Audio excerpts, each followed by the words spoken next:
Comprends avec ton cœur ce que je vais te révéler. Sache que des traces de l'ancien monde subsistent toujours dans votre univers, des mémoires archaïques qui viennent de la nuit des temps. Ces mémoires n'ont pas gardé la beauté de l'étoile de vérité. Non, elles en véhiculent une notion déviée, déformée par les milliards d'années.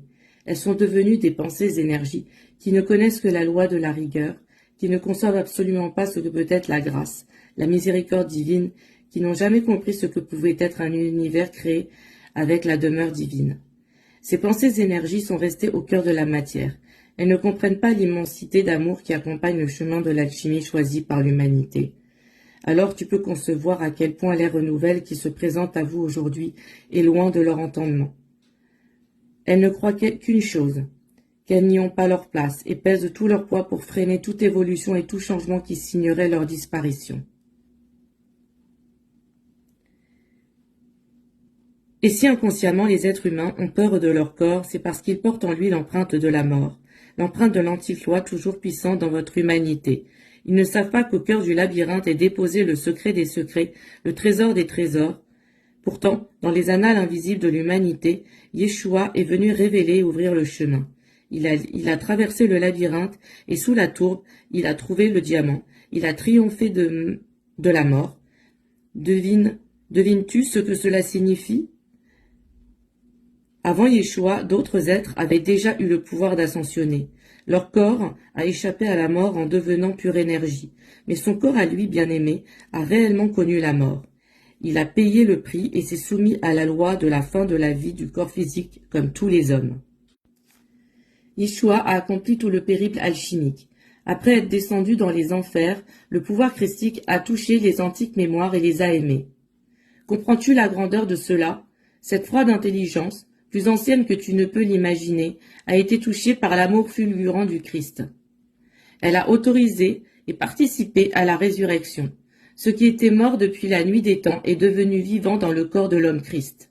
Les cellules, mais plus profondément encore les atomes, eux-mêmes, en un éclair, ont été touchés par la vie. Il n'y avait plus de différence entre la matière lourde du corps et la pure lumière. Les plans se sont rejoints en une unique réalité. Le corps de résurrection que Marie-Madeleine a pu contempler avait ouvert le chemin d'une humanité future, pierre philosophale qui ne pouvait demeurer plus de 40 jours sur la terre, mais dont la promesse vivre désormais dans l'âme de l'humanité. À travers Marie-Madeleine, c'est l'éternel féminin qui a contemplé la splendeur du corps de résurrection dans toute l'amplitude de son rayonnement. Le chemin est tracé en lettres de feu dans le mystère de la matière même. Est-ce qu'à l'ère du Verseau, tous les êtres vivront dans leur corps de résurrection? Le passage vers l'ère du Verseau est déterminant. Il est le carrefour de tous les possibles. Le libre arbitre est entier pour amorcer enfin le grand retour. Il pourra voir le changement des consciences grâce à la transformation du psychisme collectif et surtout la mutation vibratoire des corps par l'action de la lumière. Peu à peu, des générations nouvelles connaîtront cette splendeur et il faudra du temps, mais c'est aujourd'hui que le germe doit être semé. Et celui qui sème est déjà nourri et comblé, même bien avant le temps de la moisson. Les pensées énergies de l'ancien monde, au plus profond de l'inconscient, suscitent entre les hommes le découragement. Une intelligence qui ne comprend que la rigueur et absolument pas la grâce, encore renforcée et alourdie par le poids du temps, ôte toute motivation pour le changement. Dans sa manifestation figée, l'expression, dans ton langage qui correspond le mieux, serait sans doute cette morne interrogation « À quoi bon ?» N'as-tu pas remarqué comme ils sont nombreux tes frères qui ne croient plus en rien et qui, à force de ne plus attendre de réponse, en oublient les questions? Ceux-là sont les proies de cette énergie d'inertie qui pèse sur leur âme et fige le feu. La grande question est de savoir qui en premier touchera et éveillera les antiques intelligences dont il est question. Si c'est le feu solaire, la puissance christique du roi Messie qui atteint ses énergies, elles le connaîtront et s'ouvriront à son amour. Ces énergies du lointain passé seront touchées par la grâce et participeront à l'Eucharistie vibratoire. Ce sera la possibilité pour le corps physique de participer à la félicité de la vie divine. Vous êtes missionnés, bien-aimés, pour préparer mon temple dans vos consciences et dans vos corps. Au grand rendez-vous du Verseau, les secrets de la matière doivent être révélés. Des merveilles vous attendent dans les profondeurs de l'infiniment petit, qui rejoint l'infiniment grand. La vie est partout dans le vaste univers. Mais il est temps que les hommes pénètrent en conscience dans la vie une et se préparent pour de nouveaux cieux et une terre nouvelle. Ces antiques pensées ont terriblement besoin d'être touchées par l'amour. J'appelle toutes les âmes de bonne volonté à cette alchimie divine avec l'aide toujours présente de la lumière. Jamais il n'a été aussi proche de sa royauté. La nourriture vivante effleure en douceur les atomes de son corps dans les secrets de la matière. La transmutation opère. C'est comme si la glace se transformait en feu. Bien-aimé, tu as offert sans restriction ton être à la vérité de la mère divine, sans en craindre la rigueur. Tu as répondu à l'appel de l'amour et de la compassion. Le soleil, peut-être par toi, plénitude et vie, jusqu'au plus intime de ton corps. Tu es relié dans ton être en une même trinité. N'oublie pas que ton corps est maintenant le trône du grand roi.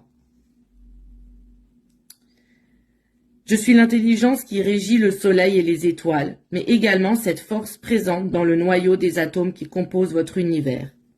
C'est pourquoi il est essentiel de comprendre et d'intégrer la puissance de la Mère divine. Avant de me rencontrer véritablement, moi le pain de vie, pour que ma lumière soit supportée par le corps humain. Alors, le temple sera réellement construit sur le rocher et non sur le sable. C'est-à-dire que ses fondations seront inébranlables, car la matière elle-même sera heureuse de participer et deviendra une alliée. Très peu surent restés de purs réceptacles dans un service désintéressé. Et ce danger menace surtout ceux qui sont en tête.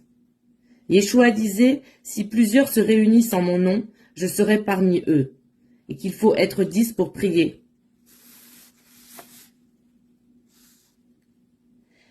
La parole de Yeshua, cherchez d'abord le royaume, tout le reste vous sera donné par surcroît. À l'ère nouvelle, le royaume de lumière doit trouver sa manifestation sur la terre dans l'incarnation. Il demande à être révélé et vécu en conscience dans le monde physique. Il ne faut pas fuir la matière, mais l'investir et l'aimer dans un regard qui embrase sa beauté. Le rocher qui te semble si dur t'invite à y rencontrer la vie. Il est temps de relier dans une conscience unique l'esprit et la matière dans ce chemin holistique de l'ère du Verseau.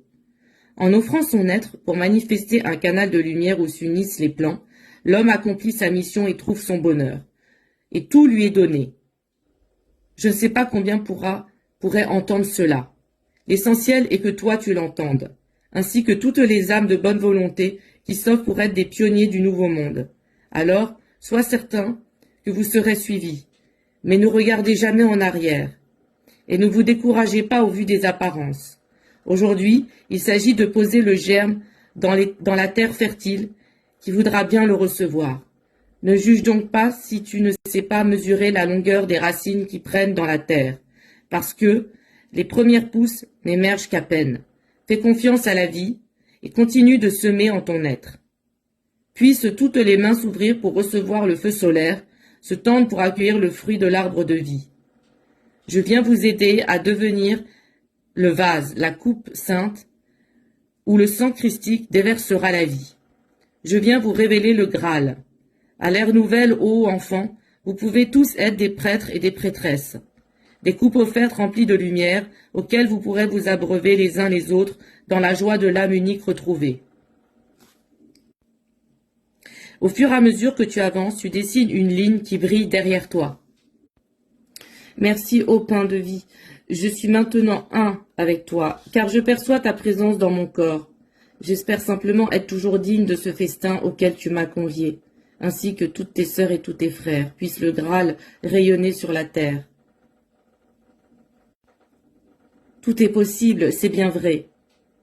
Les rayons du soleil accompagnent sa route, jouent avec son ombre, et le voyageur se sent intimement proche de l'astre du jour. Sous les regards étonnés de ceux qui le croisent, il lève la main pour le saluer, accueillant avec bonheur la réponse complice du rayon de lumière qui vient chauffer sa paume.